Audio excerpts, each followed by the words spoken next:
You are watching the #1 podcast in the YouTube wrestling community, and I'm one of your hosts, Juan. And I'm your other host, Jean-Paul Leek. And together we are... Rope Break.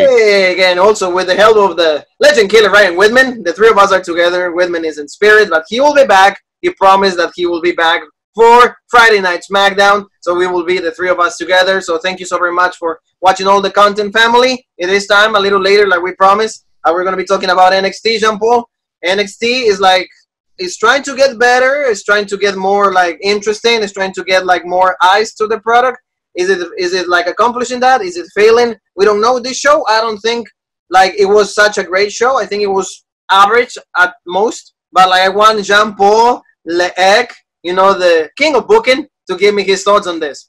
Yeah, I mean, NXT, I think, is this, the work of the new writers they brought down? One move that I saw they did, to make note quick, was it Vic Joseph was on commentary? Yes, I like him. I like him a lot more than Tom Phillips. He's a little bit less robotic sounding than Tom Phillips. He doesn't sound like he was a pre-recorded android, sent from WWE headquarters. He actually sounds like a human being. So that I like. Hopefully he stays on commentary and Tom Phillips is just gone. But this show, I mean, spoiler alert, it's been almost 24 hours. Velveteen Dream makes his return. That, I don't get that. To me, it was a little bullshit, but it was a great triple threat match for the main event. But, I mean, then you have, other bookings and other stuff. Again, I don't know if it's the new writers, but I think NXT after Takeover 30, I'm still going to enjoy Takeover 30, but I think they kind of got to do another little reset. Shake it up a little bit. They need to shake it up. We need more consistency in some of the storylines. I think that this Adam Cole and Pat McAfee is not helping out the. I think that's why. I think that's why you see the ratings, and I'm gonna book that once we get into. I'm gonna book it how I think people would have actually been interested in it. But I think that's why you're seeing the numbers for NXT, because people are gonna go, okay, I don't care about the build up to Takeover 30 because your main thing is a guy got blinded by a fireball that didn't even hit his face and a punter. It's not like it's okay. And no offense to any athlete because he's more athletic than me, but a punter. Really? You couldn't get a linebacker or a wide receiver or running back? It has to be a freaking quarterback. Well, no, quarterbacks they're just as bullshit as punters. Well, but they're not athletic. The only thing knows to throw the ball, in a specific place, Yeah, well, I mean, punter's the same thing. They got to kick in a specific place, but I mean, all you do is you work out anyways, you could have got a more intimidating guy, but it's nobody cares about this feud. So I think people are just tuning out until, it's over. That's what I think, but we're gonna go over everything. So family, again, thank you for being with us this night. So Jean Paul, the show started with Karrion Kross. I love the theme song. The guy is extremely legit. We got to see a little bit Scarlett's derriere, so that's legit. I really love that. So the whole entrance was cool, and see Danny Burch came out. He's a good athlete. I like Danny Burch. The tag team division is pretty much dead right now. You used the title match last week as an afterthought. Can we get fucking Oney Lorcan and Danny Burch tag team championships, please? Because that will get the division to pop. Because Danny Burch actually looked decent in this match. I think he looked almost as good. I always made the comparison. He almost lasted as long as guys like Tommaso Ciampa. I think he had more offense. You're right. Oney Lorcan and Danny Burch. These guys, the only thing they like is personality, but maybe held them out to get a personality. That's why you have trainers. That's why you have coaches. Held them out because already the wrestler is in them. Right? And I think their personalities, people see them get the shit beat out of them all the time, but they keep popping up. They're tough guys. So I think people like them in that respect. Almost like the Chris Benoit thing. People like Benoit because he was a tough guy. Wrestling fans like Jean-Paul, that they appreciate wrestling. Wrestling fans like me, that we appreciate guys that know how to wrestle. That we don't really care much about a personality. I mean, the personality is the cherry on top. This is the main addition. Yeah. But already the guy is right there, ready to go. I think that we appreciate guys like this, and like you said, the tag team division in NXT is absolutely dead. We don't even see the tag team champions, for God's sakes, every week in, week out. So why not give these guys a legit opportunity? Yeah. Make them the main team to go in contention against Imperium. Yeah, and obviously you don't have to have them be tag team champs for a whole year, but at least give them the rub. Be you guys are legit. Thank you for everything you did. Now you'll be in the record books. You held gold in WWE. and it's legit. But NXT Tag Team Champions. But, going back to the match, and Paul, like you said, good match, but in the end, Karrion didn't even use the straight jacket. He just used, like, a submission hold. Like, kind of like the Asuka lock, a little bit of, like, the crossface chicken wing and stuff, like, like, kind of like that, and then, boom, he got the win. So, good stuff. Like, of course, Karrion has to look extremely strong going on to Takeover 30, and then Baz in his glory. So, then Lucius came out, finally. So, Lucius is in all, like, in working mode. He's like, okay, guys, Karrion, blah, blah, blah. He's like, okay, dude, here's the contract, like, I already signed it. So here's her, boom. So he gives it to Scarlett, and Scarlett kind of checks, he's like, oh, are you going to win the championship? He's already checked off, like the winner already says he's going to win in the match. And then Karrion signs it, and then he returns it to Lucius. And then Lucius, for the ones that don't know Kidley, all right? Jean-Paul already knows, but, he opens it up, and like you said, and Jean-Paul even told me, like, in the worst acting possible. Like a fireball exploded, and Kid Lee's like, "Oh, it's done."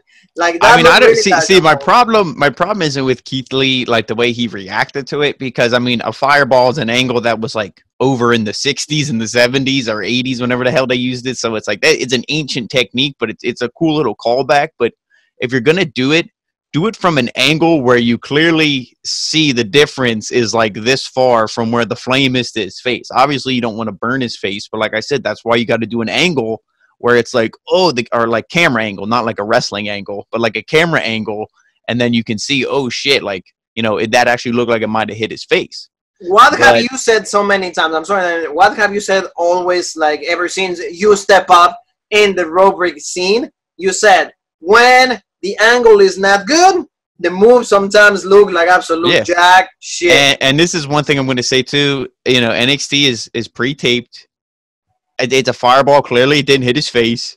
If you watch it back and you're like, "Oh, this looked kind of shit," can you record it again? You made fucking Dijakovic do a stupid bullshit flip twice, and that's why he's out of the ladder match. Not Dijakovic. I'm sorry. Dexter Lumis. Dexter Lumis. Yeah. So it's like, okay, so you make them do stuff again. You could have shot this again, but I do like the promo from Keith Lee. He's finally, after everything, now I can say that name, Dijakovic. Now he's, he's fired up. He's pissed off, no pun intended, fired up.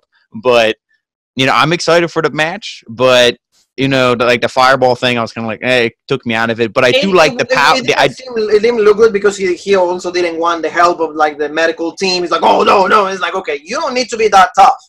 Fire is fire for anybody. So, okay. He could have helped him, but he could have been like, Karrion, you son of a bitch. He could have been like, I'm going to kill you. I'm going to get you. But instead of, like, throwing the refs and the doctors, like you said, it's like, okay, like, that's like it's not we're talking about a punch and pull. It's not we're talking about submission hold. It's not a wrestling hold. Yeah. No, it's fire. So fire. And it's Keith Lee. It's the same with it to everybody. Yeah, it's Keith Lee. He's a babyface. It's not like the John Moxley or Stone Cold who it's like they're a rebel. Keith Lee is like a babyface. He's a legit guy. He wouldn't push and shove doctors and officials. So, like you said, but maybe this is just showing Karrion's getting to him. The only thing I do like from the fire, then we can move on, is that like Scarlett kissed the thing and handed it to him. So it's almost like there's a little bit of mythical powers, kind of, you know what I mean? I love them. Cool. Those two are like the best thing in NXT. There's a lot of people that said once they go to the main roster, are going to look like crap. Hopefully that's not what they do. Matt Riddle has been a great example of, like, the bro is still the bro and is still going strong in the main roster. So if Matt Riddle was able to set a different example, maybe Karrion and Scarlett. Hey, you know what I'd love to see? Imagine him versus the Fiend. Oh my God! Fiend as champion. See, like Jean-Paul the Booker. I'm saying, hire this guy. It's fine. Take him away from me. I'll find somebody. We have already Ryan Whitman, so we can still support Jean-Paul. But, like, it will be great. So good stuff on that. Good opening segment. Like I said, the only thing, like the fireball, a little bit unbelievable. Like, he needs to be better acting when it comes to that. Yeah. Killian Dane and Drew Maverick, they were going to have a match. Like, they started to have a match, like, for no reason, like, you saw that already when this match is like Goliath and David. I think Killian Dane takes bigger shits than Drake Maverick. Why were these two paired up against each other? If we want to find out, we'll ask Nikki Cross. So, like, she will be able to know because she's the one that cleans that toilet. So, we will know that. So, like, the Undisputed Era arrives. So that's the main thing. So they have this match to announce the Undisputed Era. Like, Adam Cole comes out, of course, with, like, Roderick Strong, Kyle O'Reilly, and Bobby Fish, and he's saying that, Pat McAfee, you came up to my world, but you attacked me. Not, face to face, like you attacked me from the back when I was distracted. So, how about you come out next week and, we have a face to face. He's like, you son of a bitch, all of that. I like the intensity, and we already said that like the match was confirmed because they have a video package from Triple H saying, "Hey, Pat McAfee don't want to have the match," and all of that, and Pat McAfee accepted. So there's going to be a match at Takeover 30.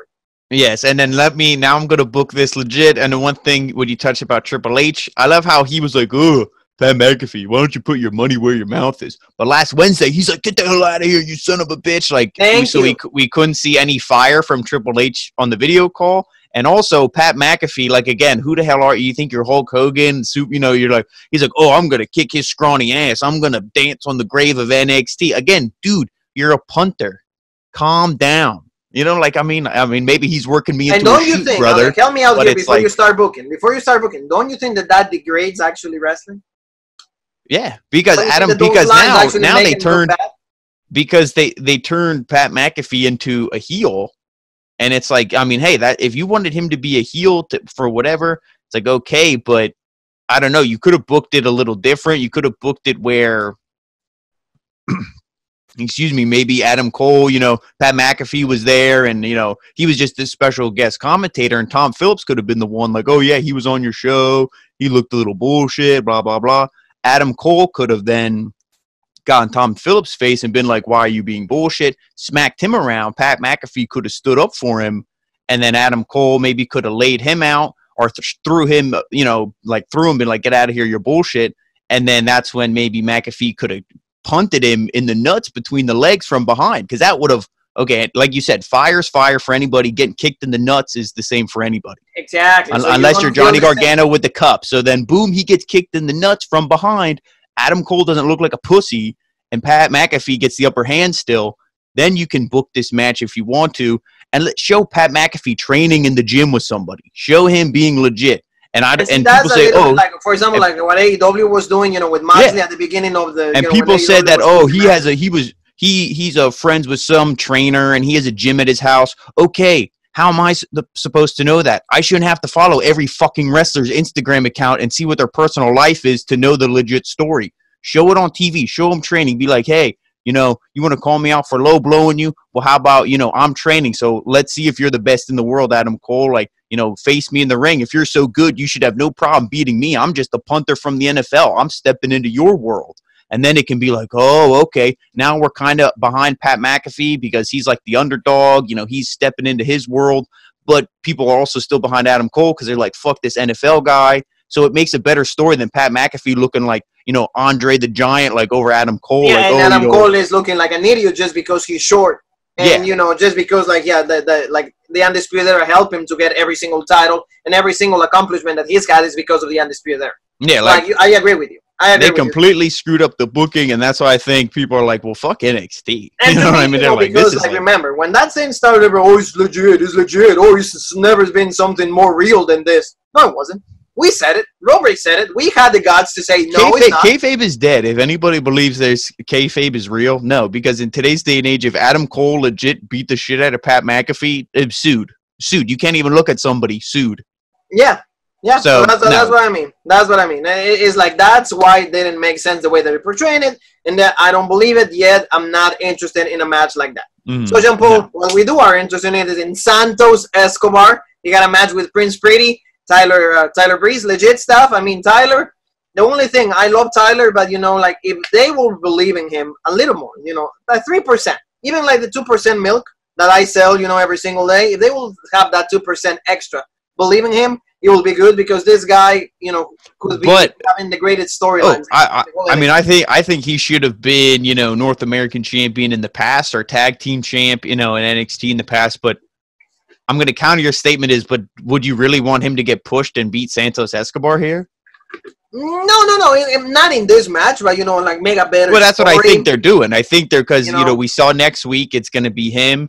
And Fandango, they're with Isaiah, Lucius Swerve Scott. They're going to be going against, the Legacy of the Ghost. What is it? The Legado del Fantasma. Yeah, Legado. Yeah. No, but I'm just saying in general, Jumbo. I'm not saying in this feud. I'm but I think they are. And if, you know, he's probably happy to be in this legit program because this is one of the most legit programs in NXT right now. Because, like we said, the Adam Cole, Pat McAfee thing's bullshit.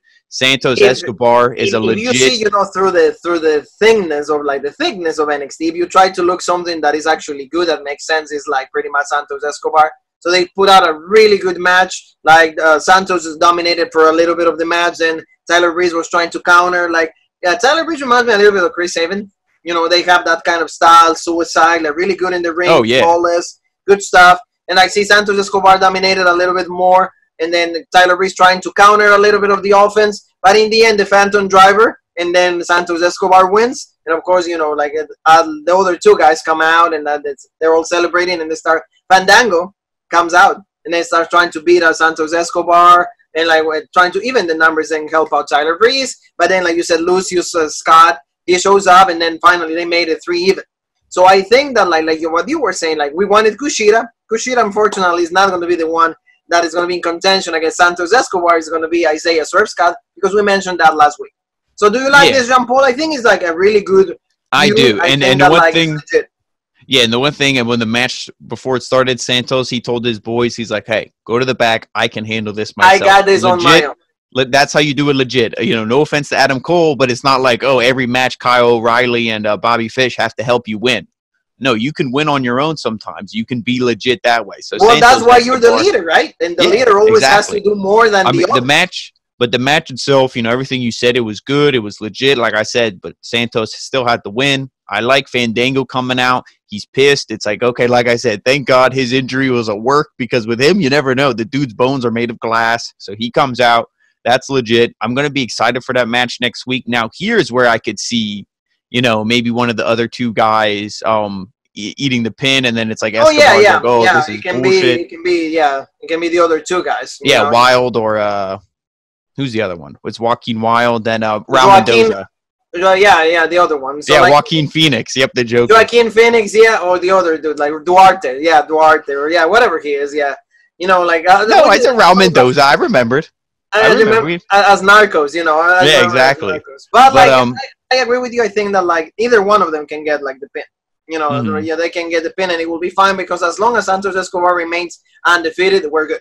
Yeah, because I'm thinking it might set up a match for TakeOver 30. I don't know how many matches they want to have on the card, but I think you got to do maybe some. If they do, that will be legit. If they don't, maybe, you know, they run out of time, because only 1 week to build a story. Maybe for like, you know, what they always like to do is like, if they don't use you in the pay-per-view, maybe they give you for next week for like. Yeah, you're like the main event. Yeah. So maybe that's what happened. But then we got a video package from Dakota Kai saying that she's done everything on her own. That like she's been good. Like that she's been accomplishing everything, you know, despite friendships, not alliances, things like that. You know, Raquel Gonzalez is no longer, we don't see her with her. I don't think that they're done completely, but it's just, hey, you know, I don't need her all the time. So it's all good. We're taking a break from each other. My friendship with like Tegan Knox, all of that. But finally, I have the chance to fight against Io Shirai for the NXT Women's Championship, and this time I'm going to be the champion. Io's head, you know, like every time that like I come out and like I beat her. So like good promo on Dakota Kai.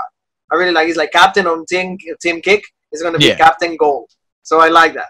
Is one of the, you know, I agree with you 100%. This is one of the legit storylines, along with Escobar and everything else. It's like, okay, the cruiserweights are going pretty good. The women's main event's going pretty good. But then it's like, you know, Carrion is legit. But then after that, like we said, like the wheels are kind of starting to fall off the wagon a little bit. See, for example, that's good. But see, that then what we're going to talk about a little bit after this is like, it's still up in the air. Because, for example, like we saw Mia Yim going to the hospital, because that's where they took Keith Lee to be treated for like the burning and everything. So Mia Yim right away comes back. And she's like, oh, no, he's good. Yeah, he'll be able to survive. I got to focus on my match. Okay. So, like, what's the point of that? I don't know why we couldn't have. I don't know why you couldn't have William Regal be like, you know, oh hey, like, you know, NXT is the land of opportunities, and we're gonna give an opportunity to another young woman tonight. And then it's like, I don't know, a Xia Li or somebody. Okay, legit. You know, hey. You know what I mean? Yeah. Santana Garrett is right there. There's plenty of people. You could have put, I don't know why Mia Yim had to, and especially like if she would have came out and the music would have been playing and she would have been like, so, but she's still out here like, that's what I mean. So like, it's like, it's all good. Like, really? And also like they had Beth Phoenix. Oh, she's probably like thinking about Keith Lee as she's fighting. Like it has to be affecting her like in her match, and then okay, so you're good.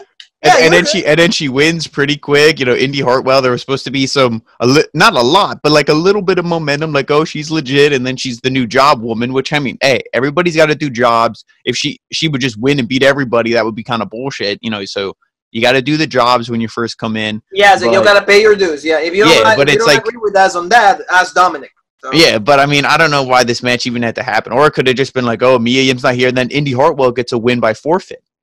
Yeah, okay, and legit. Then you said for next week, you know, badass. That's even more interesting. Mm-hmm. So that's what I mean. So this was unnecessary for me, you know. So cut that out. Not really worth anything. No. So then, Jean-Paul, we go to something that started last week. Damien, Lucius Priest against Bronson. The big opportunity, the big fluke, the thick boy, and underdog Bronson Reed. Good stop, good match.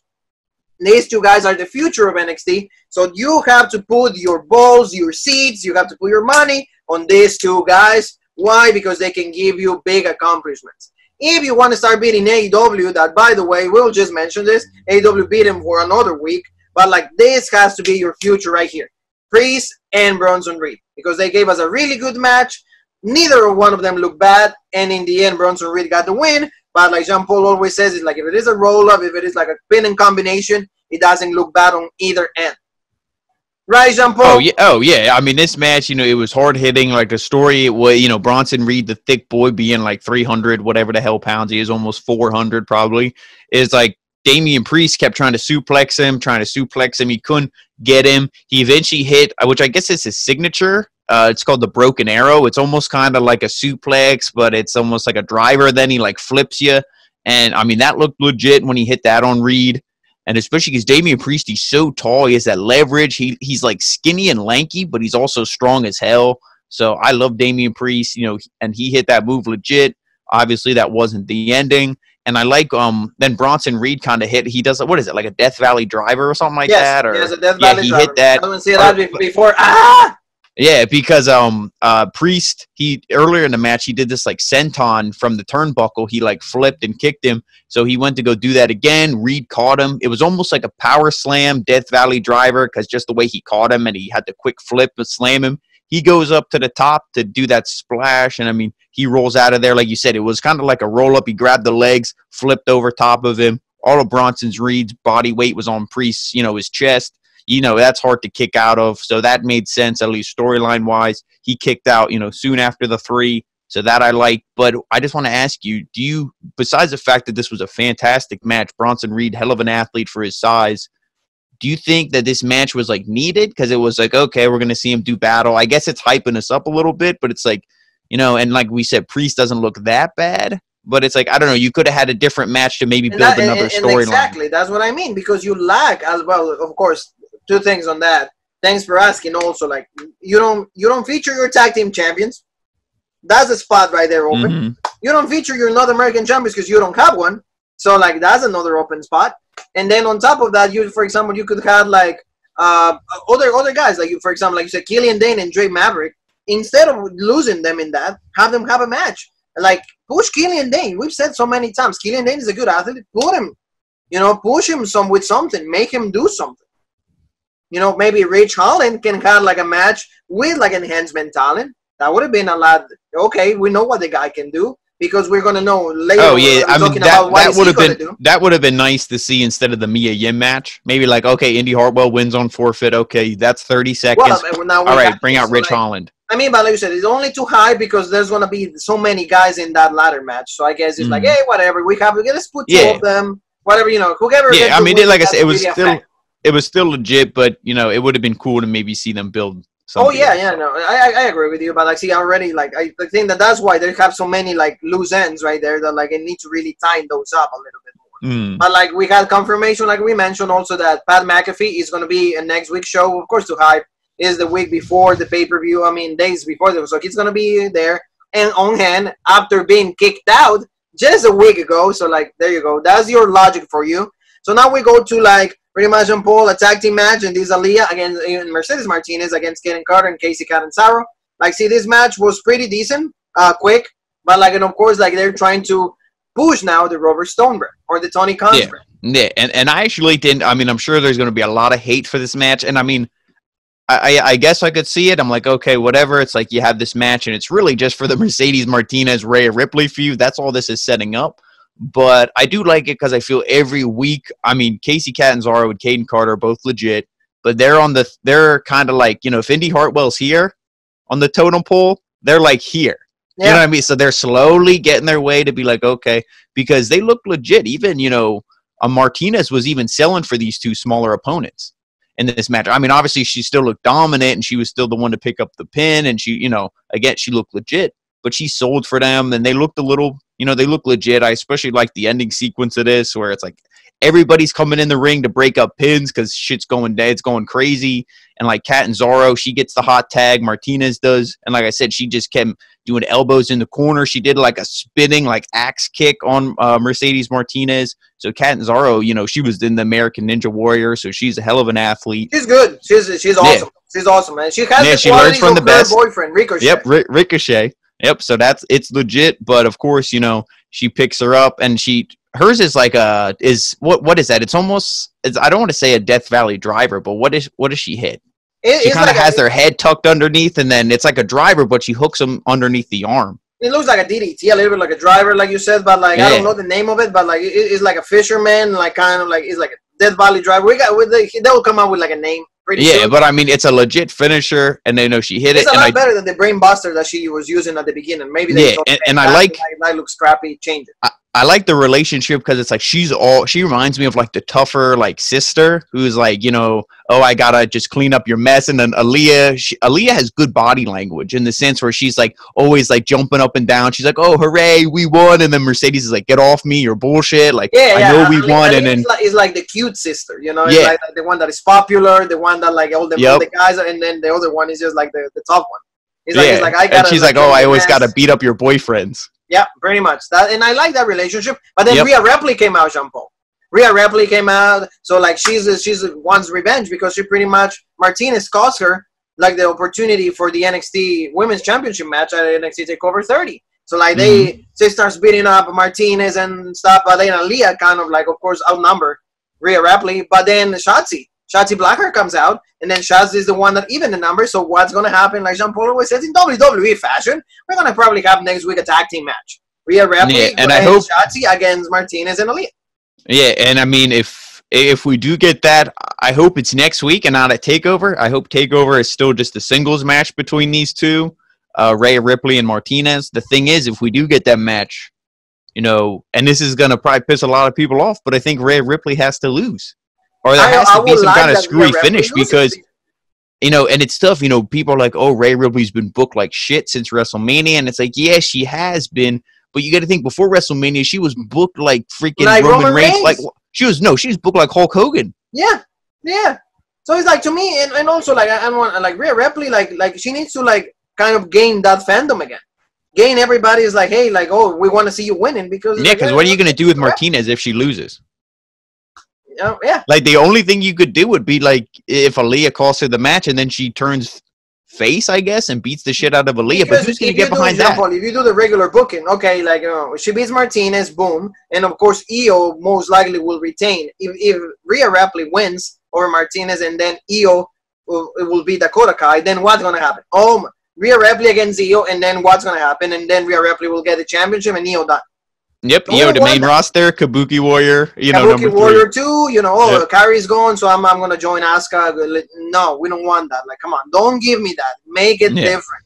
I want Hikaru Shida against Io Shirai in an inner promotion, you know, but Survivor Series. One thing to make note, when Shotzi Blackheart came out here, she didn't have, you know, she was wearing like normal street clothes and stuff, because I guess she said wherever she was, her car was broken into or something, and they stole her helmet and all that stuff. Also, I gotta ask, is that legit? Or that's she said like, oh, it was. I mean, this was on her Instagram, and WWE didn't say anything. But so they always try to get their story. Felt obligated to like give the best information, and he has to check the wrestlers like Instagram account. Well, I follow her because you know she's legit. So. Yeah, but you know what I mean. Like we have to like do all these kind of things to actually keep up with like the stuff that is going on. But like, I'm sorry for that for Shotzi. You know, she's a hell of an athlete. I think next year is gonna be her year. I can see Shotzi because she's good, but right now she has to kind of like immerse in like the main storylines and stuff like that. So good for her. Yeah. Good for the guy on that end. On the other end, I'm sorry, Shotzi. Hey, hopefully it gets better for you.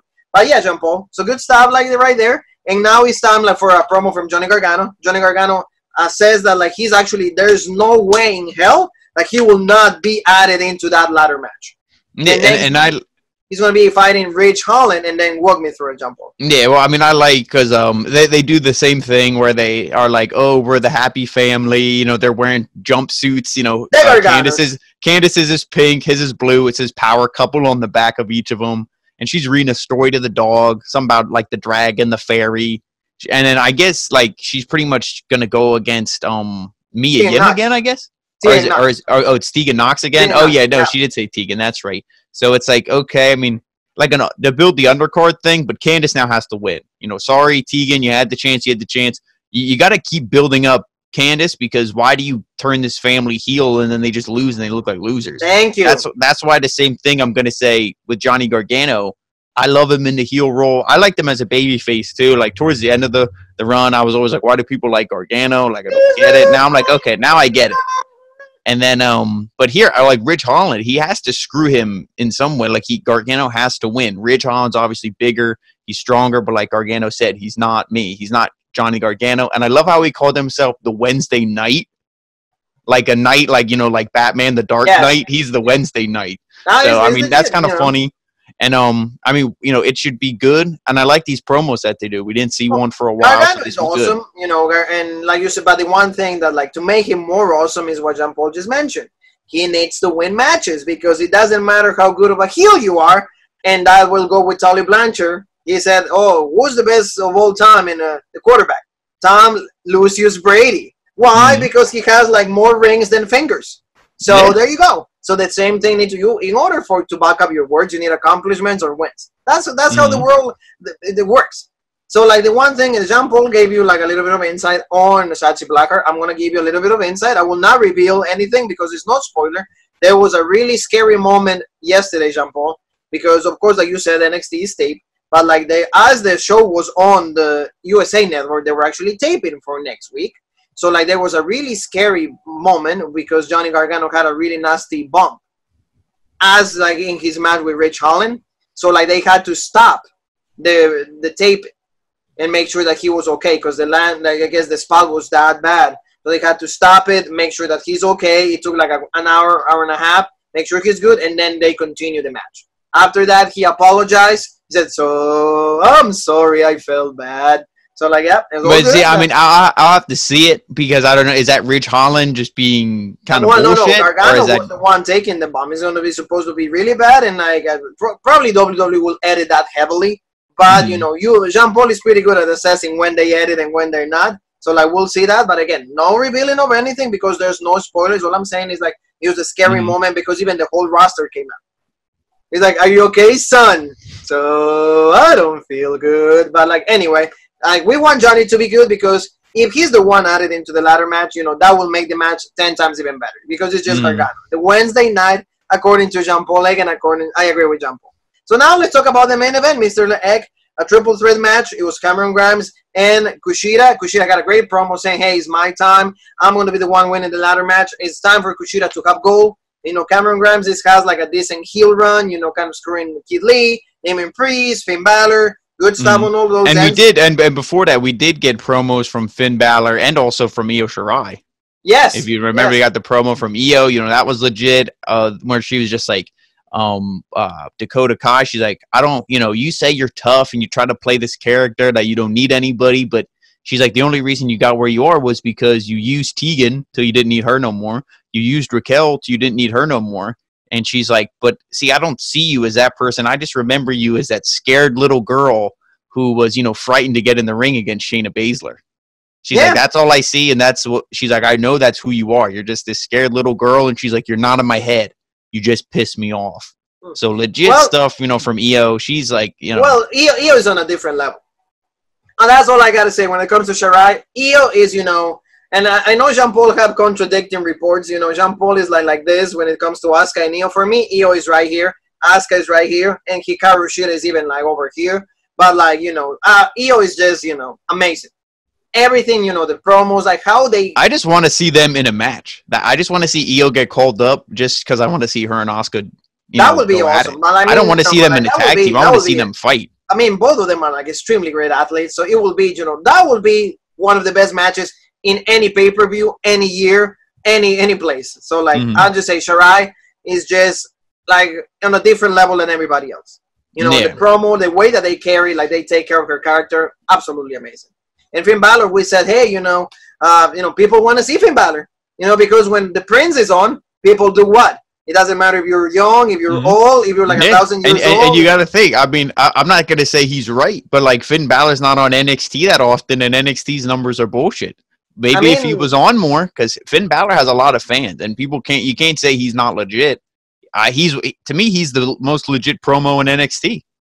Balor to me is just an amazing athlete, and you know the promos that he cuts is like really, really good. But another guy that suffers from Gargano's like syndrome, no wins, then you know you can get really behind him. I'm not saying he's not. You know, hear my words. I'm saying like how can I really back up the words if he's not winning? Yeah, I mean, he was going good, and then he had that match with... He's not winning. Yeah, he had that match with Priest. No, he was on a roll, I would say. He had that match with Priest, you know, and then what was that, Takeover in Your House? And then it was like, oh, okay, legit. He lost the match, you know, with Lucius, and it's like, oh, okay, you know, that's legit. And then to advance to the ladder match, done. So, like, you know, like, but other than that, Balor is awesome. Now, but again, like you said, I don't think they're completely convinced and give him the whole run. You know? You know what I mean? The problem is, I think that's what I'm saying. Like, I hope after, you know, TakeOver 30, SummerSlam, it's like, okay, hopefully they take... Now, WWE main roster doesn't need it, but it's like, for the sake of making NXT a little more legit, I hope they call up a bunch of guys, and they're like, okay, now we can focus on people, because there's just too many people in NXT. Yeah. And especially there's too many people, and then you, instead of including...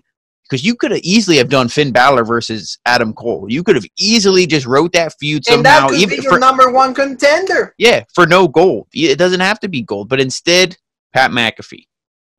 That's what I mean. You know, have that, because that always generates expectation. That always, imagine that. Before your main event, we're going to have the match who determine who's the next challenger to whoever. To Cross or Lucius. Okay, and you have the next top two guys in Finn Balor, the Prince, going against the former NXT and the longest NXT champion, Adam Lancaster Cole. But no, you're going to go with Pat McAfee. That's what I mean. Because for me, like you said, when you just booked that, I was like, that's doing justice to a guy that hold that championship for 406 days. You give him like a guy that like was, before him, was the longest NXT champion. And both of you guys are like fighting to be who's going to be the next number one contender. And then that's when Finn Balor wins, because he's like, I'm Cole, you had your time. Hey, put him over. Okay. And then, hey, Karrion Kross against Finn Balor. The Prince against the TikTok. You know, like, oh, no mercy for the Prince. You play that out. He has superpowers. And like I said, that would be a legit way to bring the Demon back. Yeah. Yeah. And then is that when you like, you maybe like you do like a 2 pay-per-view thing. In like the first pay-per-view, you have Finn Balor and Karrion Kross, and that is what awakes the Demon. And then you bring the Demon, and then you beat Karrion Kross, and then you become the NXT champion one more time. Yep. There you go. We booked. And Karrion gets called up. Hopefully the Fiend is champion, and then he calls out the Fiend. Or he challenges the Fiend. Thank you guys. Have a great day. But that's how you book stuff, to make it like legit. But anyway, let's go back, Jean-Paul, to like the triple threat. It was a pretty good surprise entrance. Jean-Paul already told us the Velveteen Dream is back. There's a lot of backlash from that. A lot of people said we're not tuning into WWE. So there were people that, hey, if they were thinking that they're gonna get numbers like up for the ratings, no, actually they're not gonna tune in, because there's a lot of like hate for the Velveteen Dream. And like Jean-Paul said before we went on air, it's like sometimes it can be for the wrong reasons, sometimes it's for the right reasons. But the Velveteen Dream is a character that is very polarizing. Like a lot of people hate him, a lot of people love him, but like, hey. Patrick Clark is a hell of a wrestler. You know, you saw that if you hate him, but you watch this match, you can't be like, oh, this guy isn't talented. it's the same thing with Chris Benoit. Yes, he did a terrible thing. If you hate him, that's fine. But you can't watch a match of his and be like, oh, this guy was awful. Yeah. No, there's no way. He was a hell of a wrestler. Same thing with Patrick Clark. It is too soon to bring him back. Maybe they saw with, Sammy Guevara, oh, they brought him back right away. And it's like, but I mean, what he said, he's like, oh, I want to, rape Sasha Banks. It's like, okay, that's bullshit. But he wasn't actually sending that message to Sasha. This, Patrick Clark he was wasn't messaging. Sending nudes to Sasha. Yeah, so Patrick Clark, he did what he did. I don't think he paid the time. And especially to bring him back. And then the way this match went, legit match, dominated by Kushida. This was probably one of the best triple threat matches. I thought, again, you had to go to picture-in-picture in the main event. Can we please not do that? Can you do that during, another fucking bullshit match that I don't care about? But, I mean, this was a hell of a match. Like I said, Kushida dominated it. I was thinking Kushida was going to win. I'm like, come on, baby. Please, give us what we want. But in the end, Cameron Grimes, he cut a promo too earlier. He's like, I'm always in the right place at the right time. I'm going to take that championship. Do the accent. Because I'm Cameron Grimes. And then it's he's legit. Well, watch him in Impact. He was legit. Watch him here. He's just as legit. But it's like they present him as a goof. He's got his ass kicked by Lucius. He got his ass kicked by Balor. I mean, no, he beat Balor. It was Cameron Grimes. So it's like, okay, you see this and it's like, oh, that's another one. Balor lost to him. Yeah. And so it's like, okay, but I mean, he's still. But then when he won, he got the win back. Yeah. Yeah, but I agree with you. They present him in that way that it's like, okay, is Cameron Grimes really that legit? But now that he won this match, he hit the cave in. I believe he had almost like the Kimura lock, the surfboard on what's his name, Velveteen, and then he came in. He did the cave in to Kushida, threw Patrick Clark out of here. He's like, get out of here, get out of NXT, you pedophile. He pinned Kushida, so then that eliminates Kushida from the second chance. Yeah. So it's like, okay, Cameron Grimes wins. That's legit. And to me, him and Damian Priest are now my pick to win. Because even though Gargano is probably going to be in, even though Finn Balor is probably going to be in, I don't see either of those two guys winning. I think they're just going to be in the match to hopefully they get a feud out of it with somebody else in the ladder match. And then they move on to something else. But like I said, to me, it's either Cameron Grimes or Damian Priest. But then after... Yeah, go ahead. Finish. I was just going to say, after this, I was just going to wrap up the whole thing. Is just after this, then Velveteen Dream beats the shit out of Kushida. Oh, yeah? And I'm like, okay, what is this? Why is, the guy who shouldn't even be... pedophile. The guy who shouldn't even be employed is beating the shit out of the guy who everybody wanted to win this match. Yeah. Now I will book them, and, Triple H, please be watching. I know you watch sometimes because you're legit. But no, it's like, please do what I'm going to say here. Because we saw Finn Balor come out, he did the finger point, and it's like, okay, that's going to be the match next week. Velveteen versus Finn Balor. Finn Balor needs to win, but Kushida has to come out, and he has to fuck over Velveteen. Yeah. And then doing that, then Velveteen, because it's like, you beat the shit out of me after this match was over. Like, dude, just or even now, so that turns into a rivalry, and that also you use that to put Kushida over. Yep, and then Kushida wins, and like you said, boom, then it's like, oh, you get... Because, listen here, folks. Now, you're going to be maybe playing a little bit of hot potato, but you don't need to book the matches week after week. You can stretch it out a little bit. Cameron Grimes wins. When he came in, remember Kushida stole the hat and they feuded. Cameron Grimes won. It's like, okay, Cameron Grimes pinned Kushida here. Grimes wins the belt. Kushida could be like, hey, give me one more match, man. Like, I beat Velveteen. I beat this guy. And then that's how you give it to Kushida. Yeah, and that's good. That's how you got to do it. Like, I absolutely agree. My pick, it can be Damian Priest. I love the guy. It can be the guy. It can be him, and maybe Bronson if they want to continue the story of the fluke. But me personally, if you ask me who do you want to win, I would say Priest. Priest deserves to have gold because the character is extremely well. Is so good, and the music, everything. The guy needs gold because he has the chicks already. So just put gold, and then you already have a pimp. Well, no, he's like Raw Underground. They took the chicks away from him. Well, yeah, that's true. So every time that you get something legit, they take it away. That's WWE for you. But this wraps it out for our show, family. It was like I said, parts is getting right there, but NXT, I don't know. We're still it's getting into it's very bumpy. The road has become very Rocky Balboa, and I don't know why, but this is what we got. I hope you like that review. And let us know in the comments, do you agree with us? Do you disagree with us? Tomorrow, Jean Paul and I and the legend killer Ryan Whitman is going to be us because with us because why? We have SmackDown, more stuff with the Fiend, Braun Strowman. Finally, they will probably make that match official for SummerSlam. Alexa Bliss, Sister Abigail, who's going to know what's going to happen with that. And Bayley, we're going to find out, like they say, there's going to be women from NXT in the Battle Royal. So to determine the #1 contender for Bayley. So we'll see what happens with that. It will be legit if Io Shirai shows up.